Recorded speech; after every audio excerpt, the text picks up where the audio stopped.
Manfred Kets deVries brings a different view to the much-studied subjects of leadership and the psychological dimensions of individual and organizational change. Bringing to bear his knowledge and experience of economics, management and psychoanalysis, he explores the interface between management science, psychoanalysis, developmental psychology, evolutionary psychology, neuroscience, psychotherapy, executive coaching, and consulting. He is the Distinguished Clinical Professor of Leadership Development and Organizational Change at INSEAD. Program Director of the Challenge of Leadership, Creating Reflective Leaders. The founder of INSEAD's Executive Master Program in Change Management and the founder of INSEAD's Global Leadership Center. Kets deVries is the first beneficiary of INSEAD's Dominico Award for Inspiring Educational Excellence. The Financial Times and The Economist have rated Manfred Kets deVries among the world's leading management thinkers and among the most influential contributors for human resource management. Kets deVries is a pioneer in leadership group coaching, using it as an experiential training ground for developing more effective leaders. He's perfected his model over the last 20 years of customizing and delivering programs to top-level executives. It's a proven process whereby people are nudged to reinvent themselves. Today, it's successfully applied all over the world, in organizations as diverse as Accenture, BP, Deutsche Bank, Ericsson, GE Capital, Goldman Sachs, Heineken, KPMG, Lego, Lufthansa, McKinsey, Nokia, Novo Nordisk, Shell, Unilever, and Volvo Car Corporation. Kets deVries is the author of more than 50 books, 400 academic papers, and 100 case studies. He has been a professor at the Harvard Business School.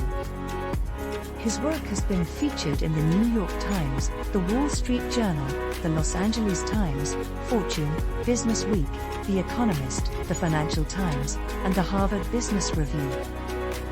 His books and articles have been translated into more than 30 languages. Kets deVries is the first non-US recipient of International Leadership Association Lifetime Achievement Award for his contributions to leadership research and development. The American Psychological Association has honored him with the Harry and Miriam Levinson Award for his contributions to organizational consultation. He is also the recipient of the Freud Memorial Award for his work to further the interface between management and psychoanalysis. In addition, he has also received the Vision of Excellence Award from the Harvard Institute of Coaching. Kets deVries works as a consultant on organizational design, transformation and strategic human resource management for companies worldwide. His specific areas of interest are leadership, the bright and dark side, entrepreneurship, career dynamics, C-suite team building, executive coaching, organizational development, transformation management, management consulting. Kets deVries was the first fly fisherman in Outer Mongolia at the time. He is a member of New York's Explorers Club. In his spare time, he can be found in the rainforests or savannas of Central and Southern Africa, the Siberian taiga, the Ussuri Krai, Kamchatka, the Pamir and Altai Mountains, Arnhem Land, or within the Arctic Circle.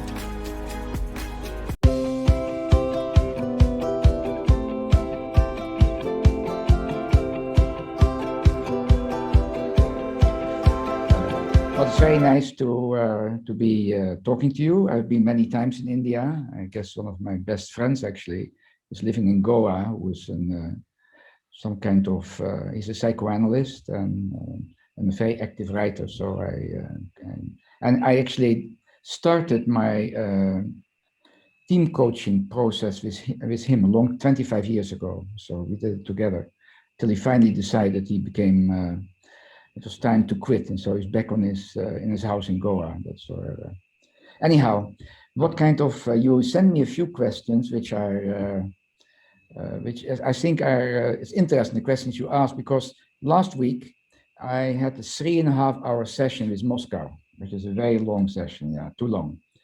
Partially the problem was that many of the Russians didn't speak English, so there was a poor translator. So it was sequential translation. So I would say something and then I had to keep my mouth shut. So, which it's somewhat of a mixed blessing.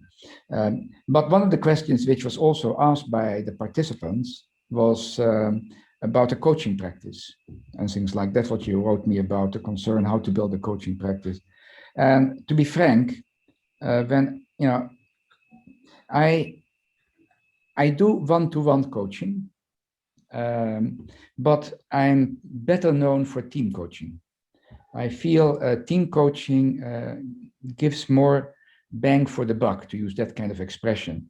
I started around more than 30 years ago. I started a seminar at INSEAD, at my school, which is somewhere in the forest of Fontainebleau, a seminar on which was really the plan was to create reflective leaders. And so I would take 21 executives, and I have a fantasy. These 21 executives might be responsible for 150,000 people. By the way, the most faithful clients have been Tata. Year in, year out, I had people from Tata, partially because two CEOs of Tata Steel became CEO during my class. And so the CEO of Tata sends always one, every year, one from Tata. So I have brainwashed somewhat the barons of Tata over the years. And finally, after being invited so many times, I went to Jamshedpur and gave it, and I heard so much about it, so I gave a talk there. Anyhow, it's a sideshow. But what happened was that I only take one person per company for confidentiality reasons. And so people would ask me, what about, I mean, we have 6 people on the executive team.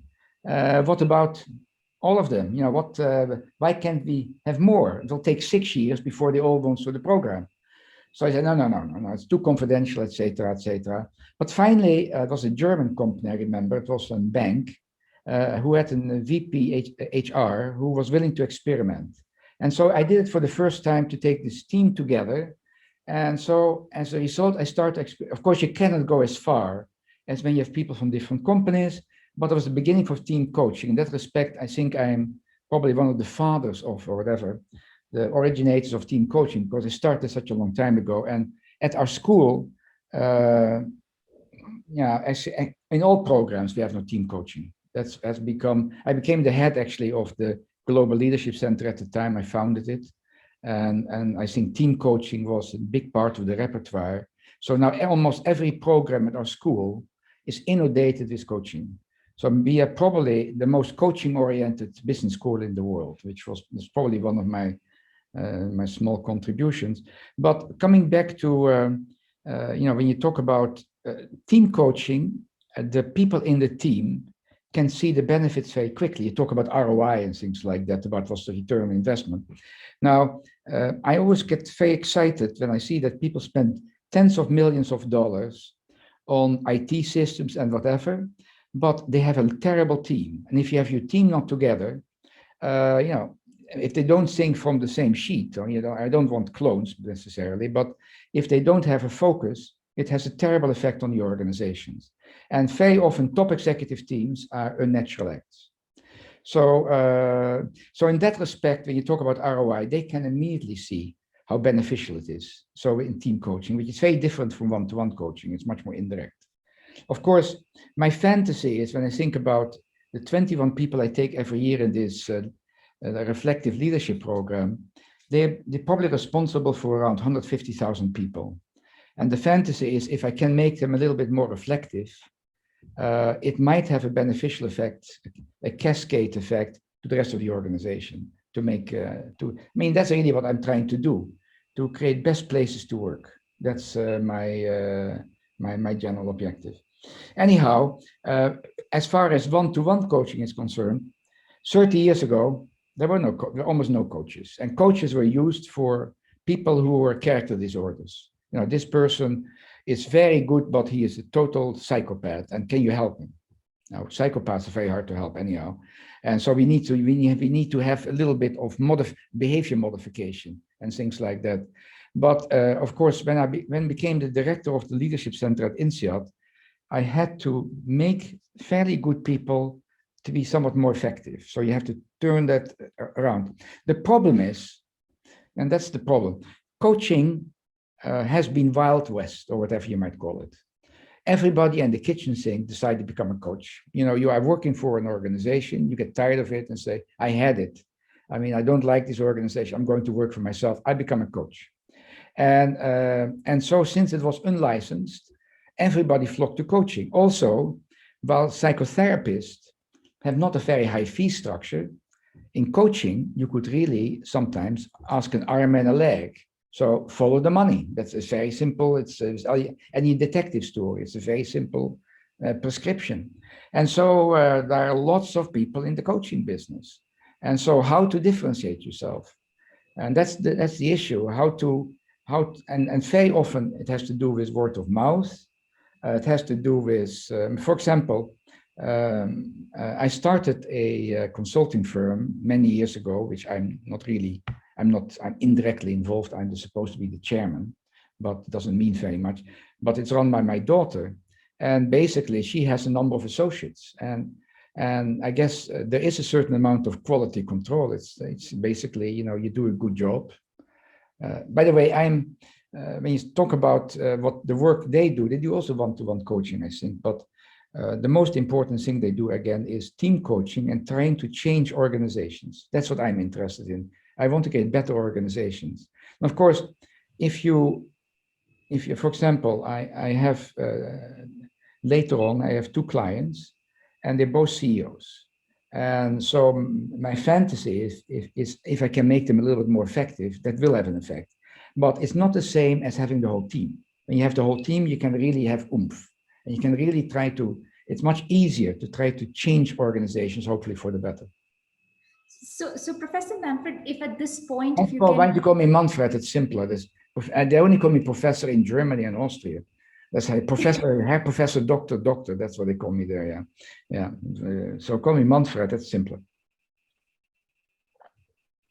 I'll do that. So Manfred, what would be very interesting to hear from your perspective is team coaching and what transpires, what brings the change about, and the coach's role as a facilitator and catalyst, and what are they catalyzing really? What's happening on the surface and beneath?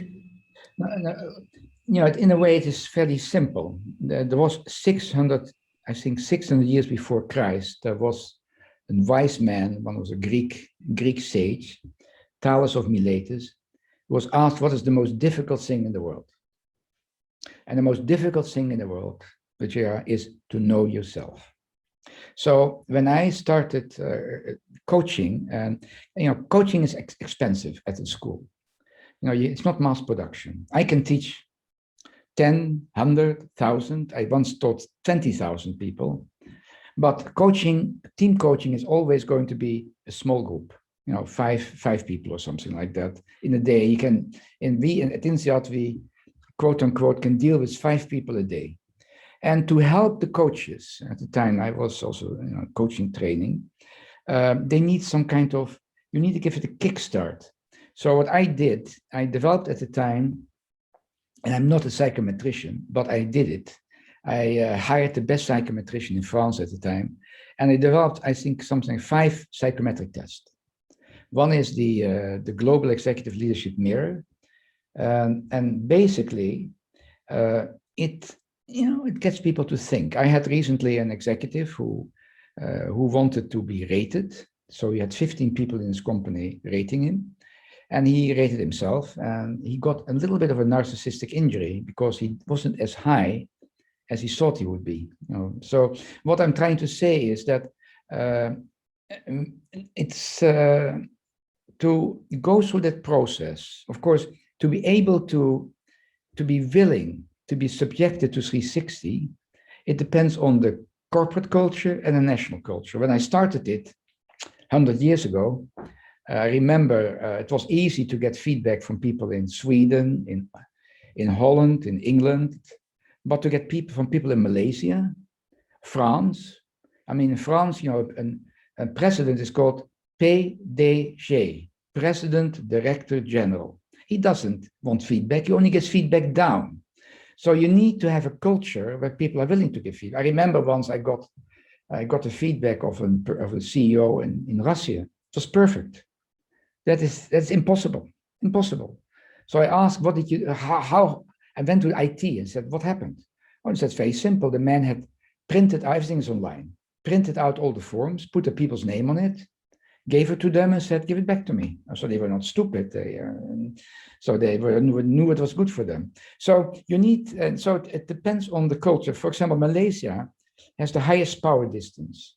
So people are very apprehensive about authority. So all those things play a role in that process. But I mean, if you are in a group, I mean, it can be a natural group, meaning a team, a real team, or it can be different individuals, like you have very often at INSEAD, because people come from different companies, and there's a facilitator. And so, you know, when I started to do this, it was with an investment bank first, and later on it was with the well-known consulting firm McKinsey, the directors of McKinsey. And so it was very interesting to know, you know, you have one of the directors said, how did you become a director? What did you do? You come from a little island in Greece. How did you end up in New York? And so I can, of course, look at the data, the figures of the 360, but, you know, they are not stupid. I mean, they're certainly not stupid. They look at it and say, I'm not good in this, I'm not good in that, I'm better in that, whatever. But I also ask them, tell me your story. And I do other things like as an icebreaker. One is for some people very difficult. I ask them, you know, do your self-portrait. No words, just draw. You know, going back to childhood. Said, I cannot draw. I cannot draw. You can draw. So now at INSEAD, we must have had 100,000 drawings by now of people who have done their self-portrait and touching certain themes in their life. And then explain your self-portrait to your colleague. You have to pick somebody in the group and explain it to this person. And it is actually, that's the beginning of telling you stories, you know, and telling, basically thinking about the fact, if you have to make a documentary of your life, what are the scenes you put in a documentary? What are the important scenes? So apart from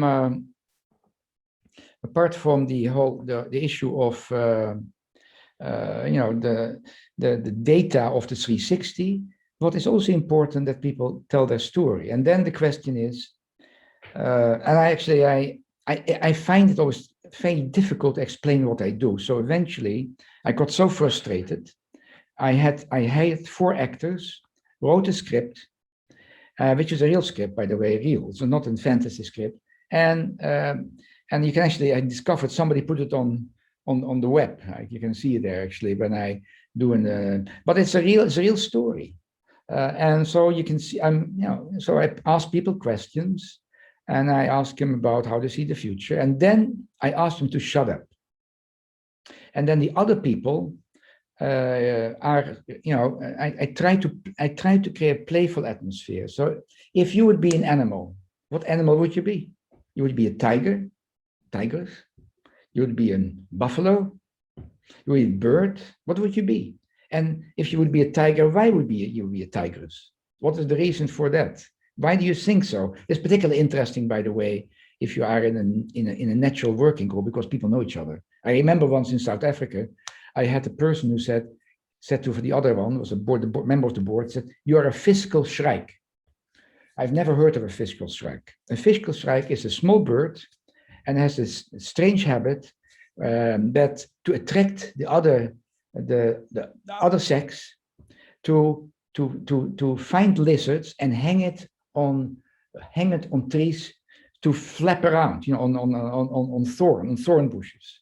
That's not a nice thing to say about your colleague. So not after that I explained that. So anyhow, you get some sense of it, and people play. And then I said, okay, as a friend, what can you tell this person to become more effective? And that's where it happens. And so it has an enormous impact on people, because the end of the road of such a session, people create contacts between each other. You know, what can be done? People talk about things they haven't talked about.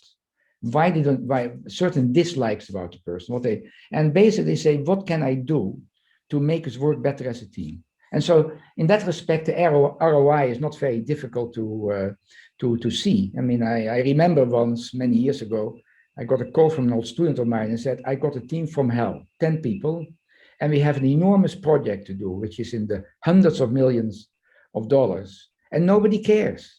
And we're not meeting the deadlines. Please help me.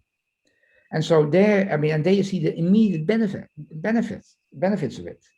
I mean, basically what I did was to interview those 10 team members to get a sense of the skeletons or the elephants in the room. And then I had, when I do group interventions, by the way, team interventions, I don't like to do it alone. I usually do it with a partner because I want to know who's crazy. Is it me or is the other person, which has to do with, you know, my reactions, which, I mean, I'm also a psychoanalyst, you know, the kind of, what is the group doing to me? And it's good to have a partner to discuss it. You know, did you have the same experiences? Did you have the same reactions when you have an intervention for a few days? I talk about the team intervention because it's complex. Team interventions are complex because a lot of other things going on. And just keeping your mouth shut, like you sometimes see the more Tavistock approach, is not always the best way to go. I mean, you have to be. I'm actually quite in people's face. So, Manfred, what I'm receiving from you is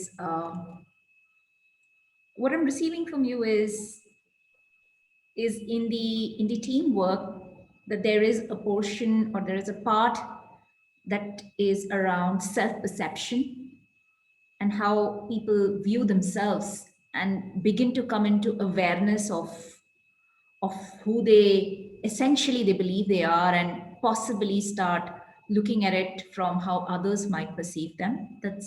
That's one piece that I'm receiving from you. The other part that I'm receiving from you is about helping people understand your impact on the others and sensitizing them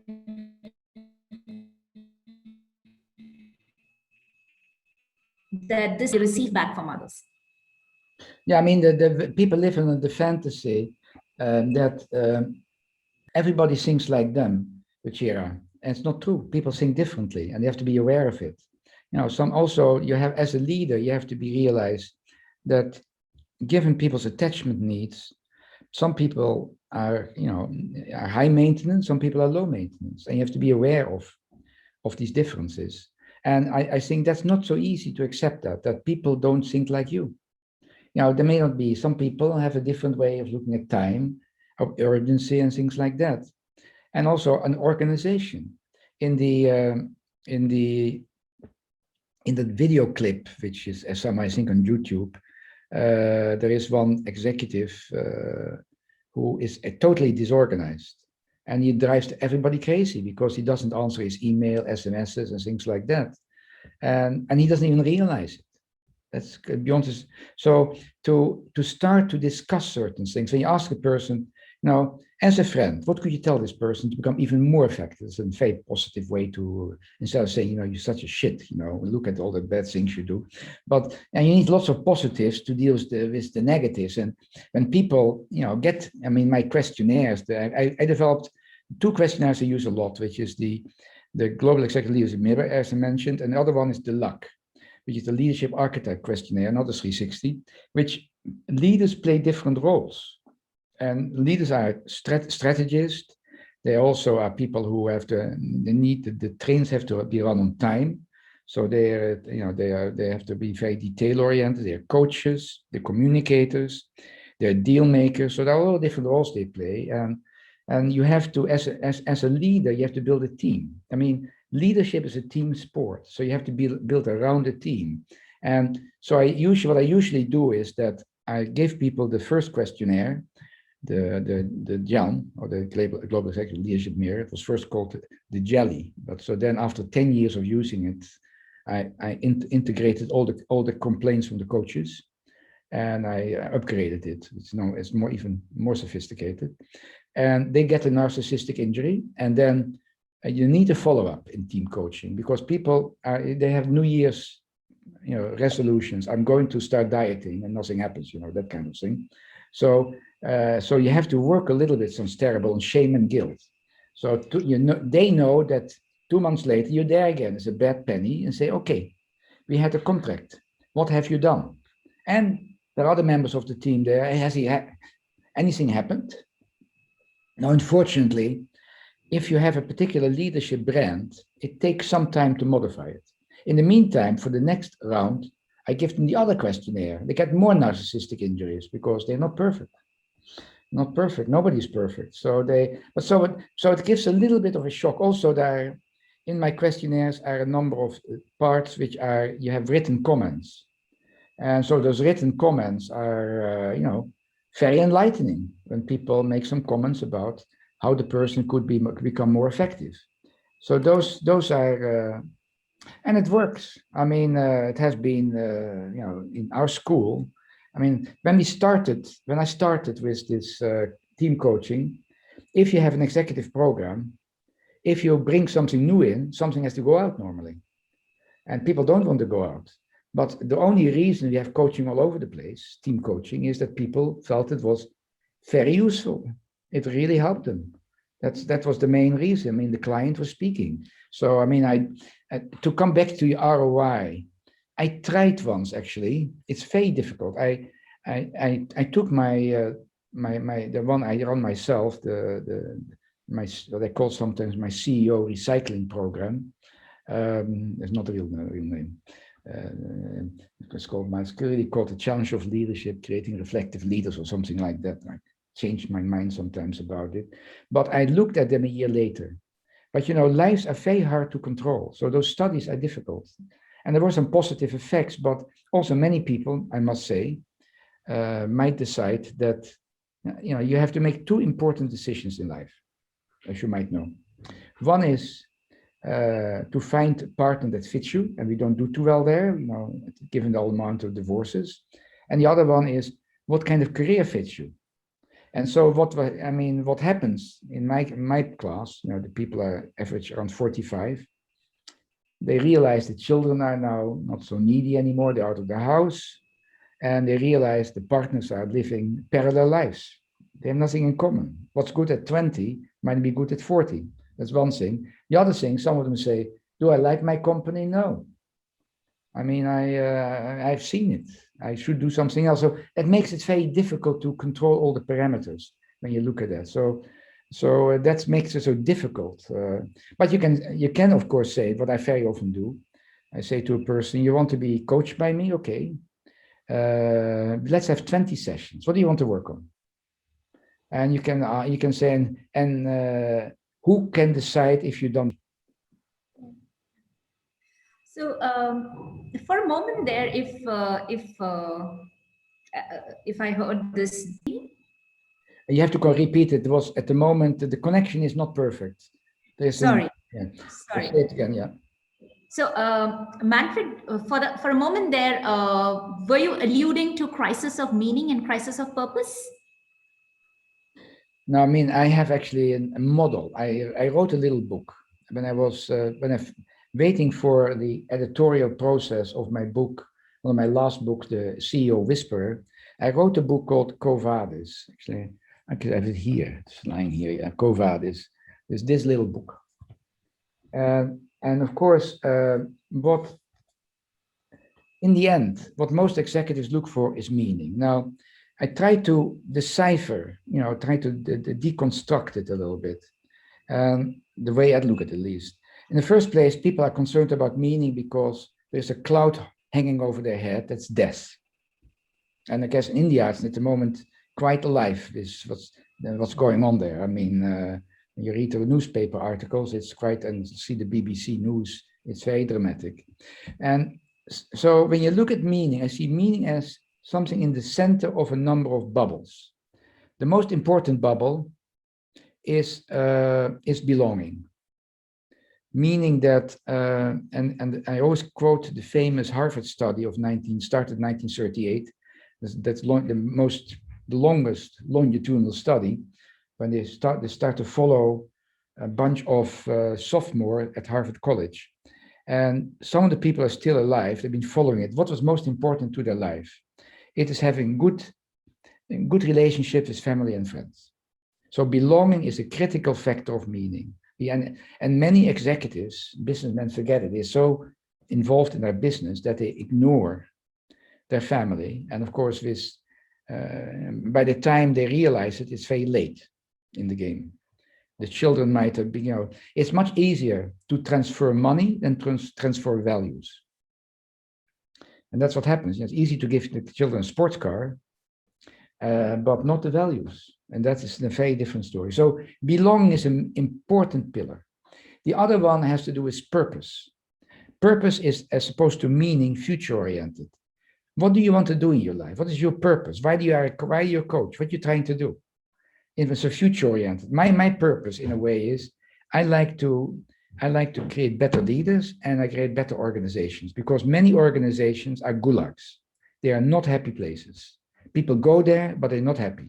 And you have only one life unless you believe in reincarnation. But you might be reincarnated to something not what you want to be. So there we are. So that's purpose. Then you have competence. You may have some talents. We have different talents, and it was this Howard Gardner at Harvard School of Education talked about different forms of intelligence.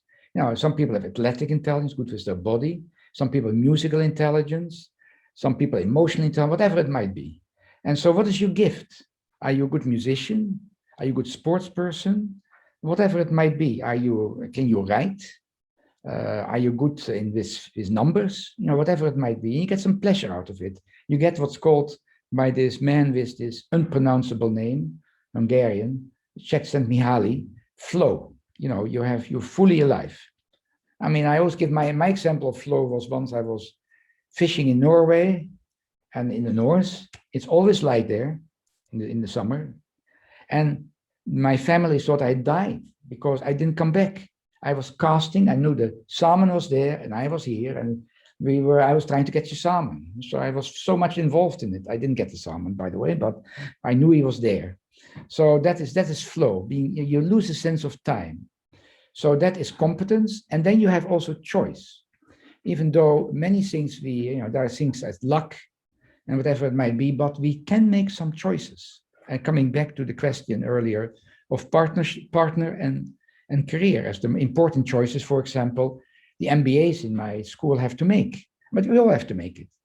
And then finally, and not least importantly, there is something that I call transcendence, meaning that you do things not just for yourself, that you go beyond. And I think altruism, in a way, is actually very selfish because it's good for you. It's better to give than to take. And, it's also to express gratitude. It's good for everybody. So those are part of the things. And of course, now, when you look at the younger generation, it's an enormous concern, and rightly so, about the earth and sustainability and things like that. And stakeholder value, not shareholder value. Anyhow, so you have this circle with belonging, purpose, competence, choice, and transcendence, and the middle is meaning. And my little book on Quo Vadis, which means where you're going, is really about that. And even though it, of course, in the cloud hangs death, because that's the motivator. Of course, we find other ways to try to beat death through religion, through children. That's why we have children, and so through works. You want to be remembered because of certain works you have done, whatever it might be. Because it's very hard for us to imagine that we're no longer there. It's a very hard thing to imagine. The hardest thing, I think Freud made the comment once, the hardest thing for people to imagine that you're no longer in existence. So meaning. At the moment, actually, I'm not right. I wrote a little book last year when the pandemic started, which was Journeys in Coronavirus. I might have sent it to you. It's a little book I wrote. It's my only ebook because I felt I shouldn't wait for the publisher because they're so slow, at least in Europe. Then I wrote this book, The CEO Whisperer, Quo Vadis, and now another book is coming out, Leadership Unhinged, which is really about bad leadership. Another book I wrote, which is not, I have to still find a publisher, but it just finished. It's called The Many Colors of Wisdom. And actually, it's a book which is based on the comments made by my students. That's where I learned from. Manfred, I was just saying that you've been talking about narcissist injury and bad leadership. Is it possible for you to unpack narcissism, the good narcissism and the bad narcissism, and if and how do we identify this? What, you know, and a little more around that. That would be really, really helpful. Now, you must be narcissistic too. There you are. I mean, without narcissism, we're not alive. It's the basis of self-esteem. Now, it's when you talk, I sometimes talked about many years ago about constructive and destructive narcissism. So what I'm trying to say is we need a certain dose of narcissism, and hopefully parents, in the way they treat their children, they're supportive and the children feel loved. I mean, I think Freud once said, it was in the context of males, if you're the favorite of your mother, actually not male, both male and females, if you're the favorite of your mother, you can't lose in life. You know, you have this sense of being a conqueror. So, I mean, but basically, narcissism is developed, positive, constructive narcissism. And, this actually, do you know the story of the hedgehogs of Schopenhauer? Schopenhauer was a philosopher, a famous German philosopher. And he told a story about the two hedgehogs. You know what a hedgehog is, huh? The small animal with the... So think about you're a hedgehog and it's cold in the winter. So you want to get closer to somebody else. But you have all those stings, you know. How close can you get? So actually, and what you start to, when you look at child development, there are three kinds of hedgehog. Some hedgehogs are lucky. And hopefully your children are like that. You know, when they scream, the parent is there and is trying to be supportive. And so they develop a secure sense of self. But there are two other hedgehogs. One is so you have the secure hedgehog, you have the avoidant hedgehog, and you have the anxious hedgehog. The anxious hedgehog is one who doesn't know if mother or father will come. Not sure. So it's a little bit anxious. And then you have the avoidant one who feels hopeless. Better don't stay away. So you can imagine if you are an anxious hedgehog and you start a relationship with an avoidant hedgehog, you have a situation where a person is all the time running after the other. The closer you come to the other will withdraw. And yeah, I'm trying to point out that the importance of early development in the development. So some people, coming back to narcissism, the parents are good enough. That's what it is, good enough, not perfect, good enough. So when the child is unhappy, the child knows that somebody is around and builds slowly a sense of self-esteem. Other ones, it's more unpredictable, you know, coming back to the hedgehogs.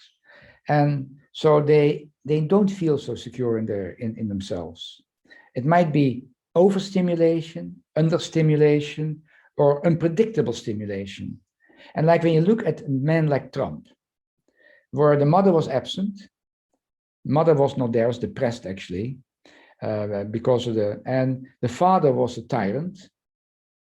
I mean, and he saw what his father did to the older brother, who he crushed. And the older brother became an alcoholic and drank himself to death eventually. So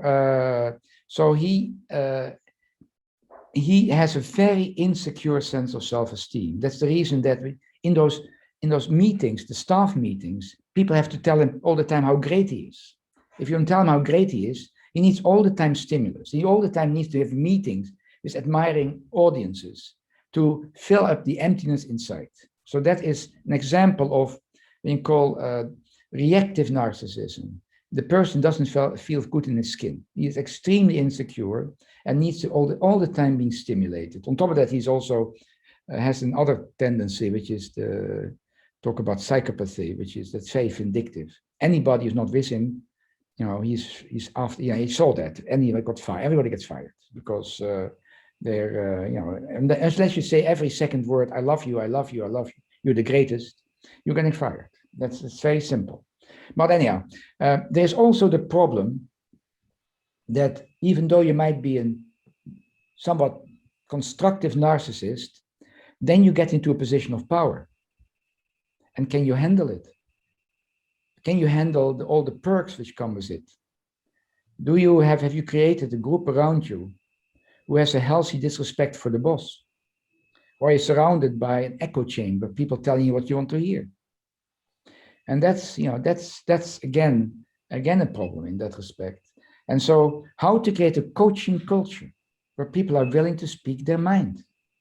And it's not easy, because we have it's probably more evolutionary psychology, we have an inbuilt admiration attitude towards people in authority.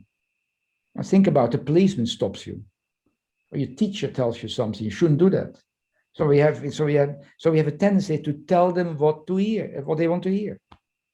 So we project our fantasies on them, and many people who are in normal situation, okay, cannot handle it and become narcissistic personality disorders. They start to behave funny. And you see so many CEOs, top executives, when they are in a position of power, they become like in the Greek myths, a person called Icarus who flies too high to the sun, and kaboom. Yeah. And Manfred, is there a way out? What is the way out? Is there a way out? Yeah, I mean, I think in that respect, I'm the insultant, not a consultant. I mean, people talk about, coaches, career coaches, skill coaches, life coaches. I'm a total mess. I do everything. It's very hard to set boundaries about it. I mean, I have one client. We talk about how to run his company better, how to better delegate, how to put more structure in the company, and then we end up talking about his love life. He's divorced, and he's quite a wealthy man, and I mean, and they have a tendency to make the same mistake, only younger versions. That's what it's going to be.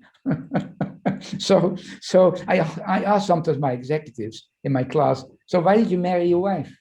And they sit there and look at me. They don't know. I would like to have, now I wrote a little paper, actually, I can send it to you, about the triumph of hope over experience, which basically I give 10 recommendations about having good relationships, because it's part of it. So much for life coaching, skill coaching, career coaching. I also, on top of that, I don't just ask questions, I give them advice. I'm totally hopeless. Good coaches ask very deep, meaningful questions. That's what they're supposed to do. Forget it. I'm also telling them, I try to be not judgmental. I mean, that's probably what I learned over time, but sometimes I tell them straight out. I don't want to be completely a sphinx. And that's, in that respect, I'm a terrible psychoanalyst too. Because psychoanalysts are supposed to say sometimes, and don't say too much. It's probably a problem, It's a problem that I have two heads. As a psychoanalyst, if I would be my psychoanalyst, I'm very silent. But if I'm a professor standing in front of an audience, I better say something. Otherwise, I had such boring teachers when I was in my first university. I was in Holland. My God, had I boring teachers. I never went to university. I went to the cafes, much more interesting, to some people watching, because I could read what they were saying there. I don't have to go to a stand and sit in an auditorium. I learned actually more about teaching when I went to the Harvard Business School, because there, any moment, bad things could happen to you. They could call upon you and say, "What do you think?" Now, that's what I do. In my teaching, it's dangerous in my class. You never know. Any moment you can be called upon. And ask, is your mind working? Are you there? Where are you there? On top of that, I would like you to know your fantasies too. For example, that's actually when people make a presentation in my class, and of course there are some very smart brains are sitting there, and they want to solve the problems. They said, no. Don't that we do that. You do it anyhow. It's going to happen anyhow. But when you were listening to this person, what crazy thoughts went through your mind? What were your strange fantasies? Of course, that's, I have a psychodynamic systemic orientation. That's what's called transference and countertransference. So what is this person doing to you? Do you get angry? Do you become sad?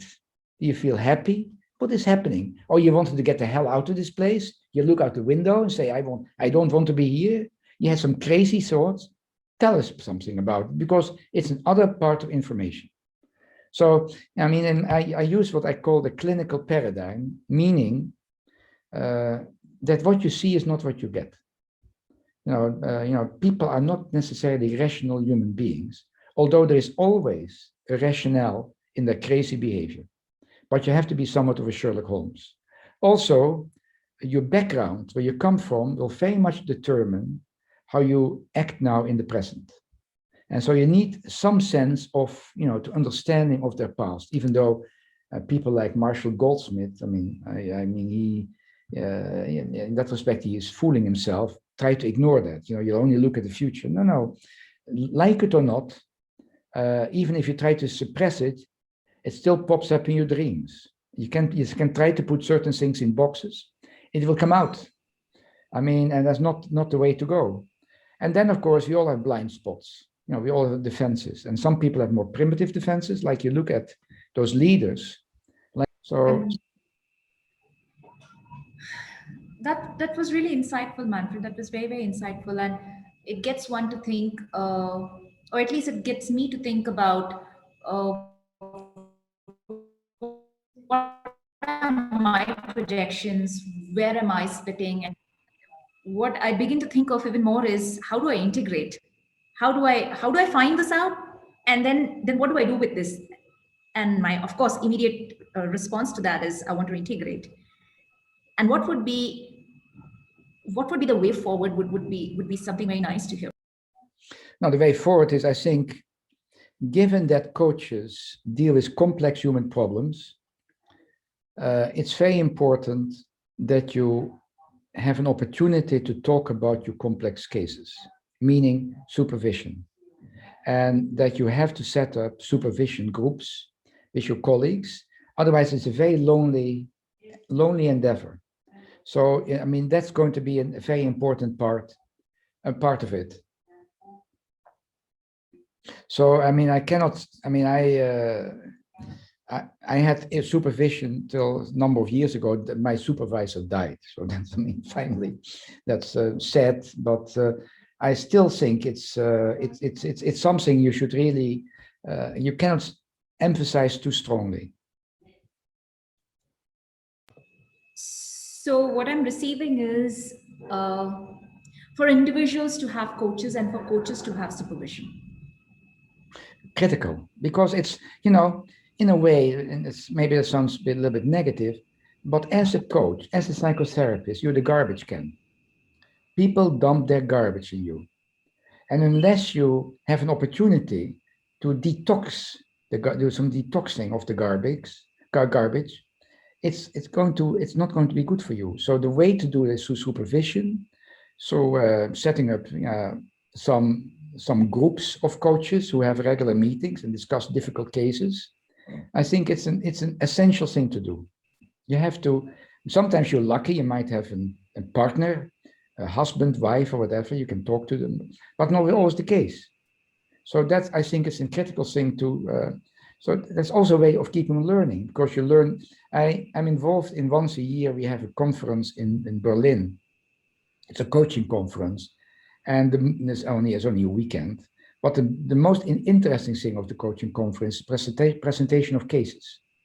That people present difficult cases. They have to actually, it's a competition when people have to write cases and bundled in some kind of book, so it gives some incentive for people. But it's only a limited number of, I think, given the seats in the auditorium, I think only something like 40 people can be there.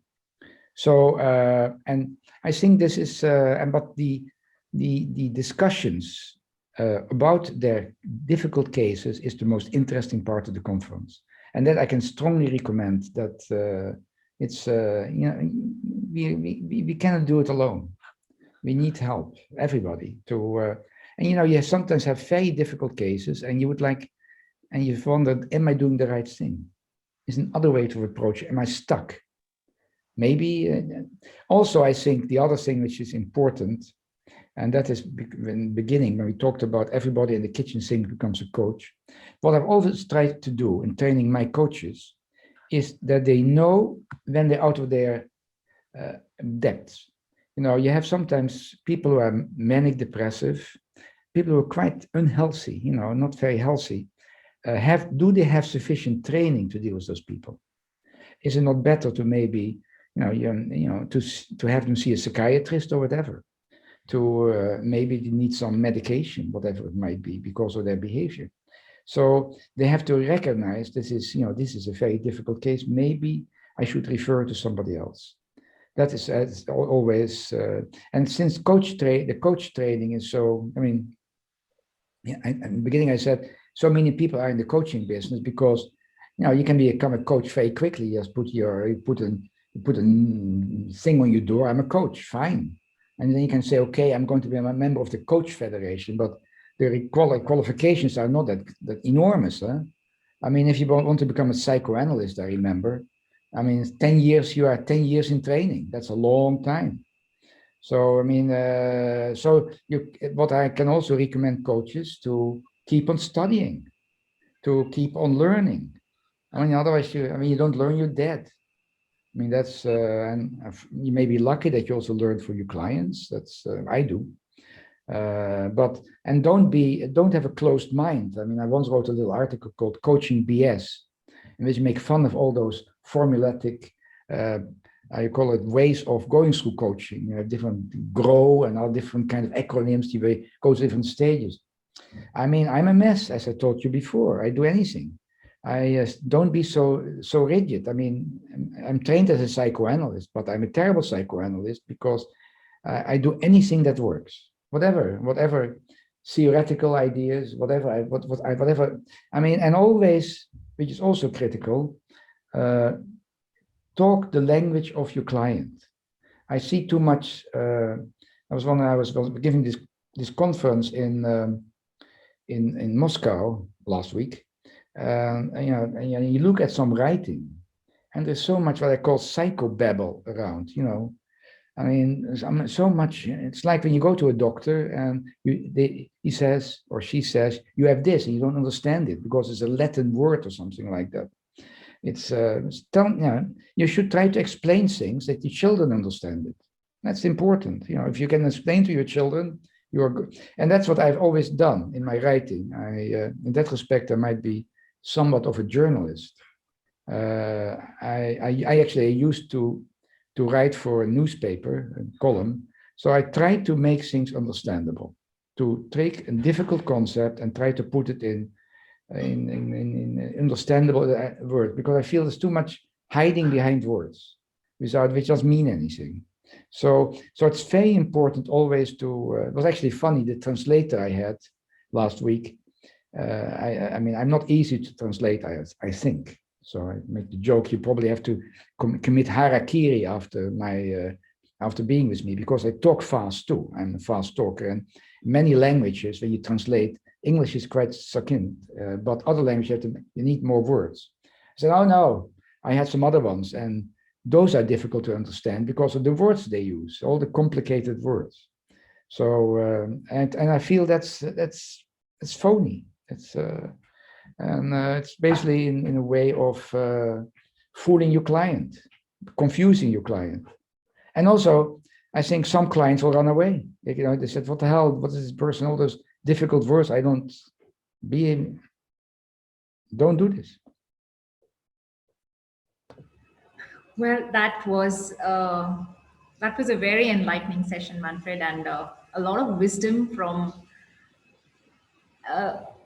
parts that I think a lot of this we know, but then integrating it is the important part, taking away what's essential and what works for us, what doesn't. It was also very nice to hear from you that we don't have to stick to rules that are taught to us in rule books when we go to coaching academies, that these are the do's and these are the don'ts. And it's very nice to see that that's beautiful and very inspiring for aspiring coaches like us to hear that from you. All right. I think models are usually there because people are anxious. It's a way of controlling uncertainty. And so you have to be, I think it's important to remain playful and have fun. I sometimes say in organizations, it is it's a dirty letter word called fun, having fun. It's, being somewhat playful. And I use in my coaching to tell people difficult messages, a lot of humor. That's a way I have to get serious executives to giggle a little bit. That might help to make it more palatable. Okay, maybe with this I should end. There you go. All right, and thank you for the nice questions you asked me. Not at all.